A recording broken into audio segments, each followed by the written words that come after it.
एक समय की बात है, चंदन वन में एक शक्तिशाली हाथी रहता था। उस हाथी को अपने बल पर बहुत घमंड था।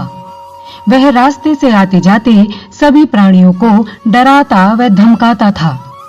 वन के पेड़ पौधों को बिना वजह नष्ट करता और उधम मचाता रहता था।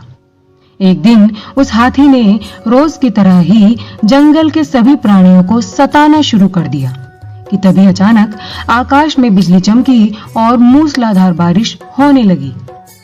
तेज बारिश से बचने के लिए हाथी दौड़कर एक बड़ी गुफा में जा छिपा। गुफा के भीतर एक छोटी सी चींटी भी थी।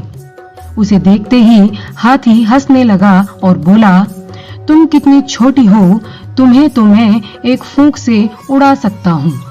मुझे देखो, मैं चाहूं तो पूरे पर्वत को हिला दूं। तुम्हारा जीवन तो व्यर्थ है। छोटी सी चींटी ने हाथी को घमंड ना करने की सलाह दी, पर हाथी अपनी ताकत के मद में चूर था।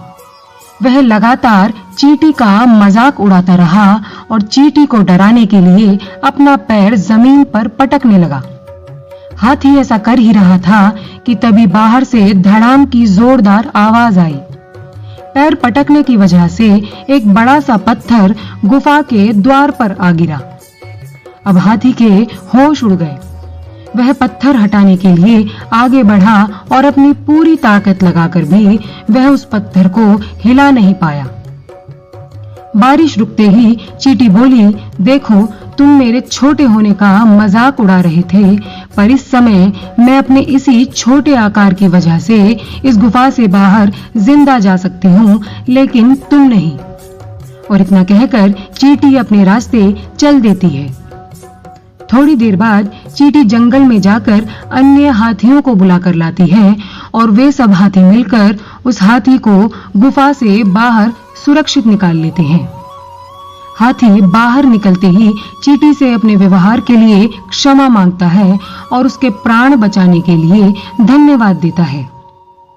इस घटना से हाथी को यह बात समझ आती है कि सभी प्राणियों के साथ मिलजुल कर रहने में ही भलाई है, और उस दिन के बाद हाथी कभी किसी प्राणी को नहीं सताता। शिक्षा। हर एक प्राणी का अपना अपना महत्व है। हर कोई किसी न किसी रूप में काबिल है, इसीलिए कभी भी अपनी ताकत का घमंड ना करें। इसी तरह की और कहानियां सुनने के लिए नीचे दिए गए सब्सक्राइब बटन पर क्लिक करके हमारे चैनल को सब्सक्राइब करें।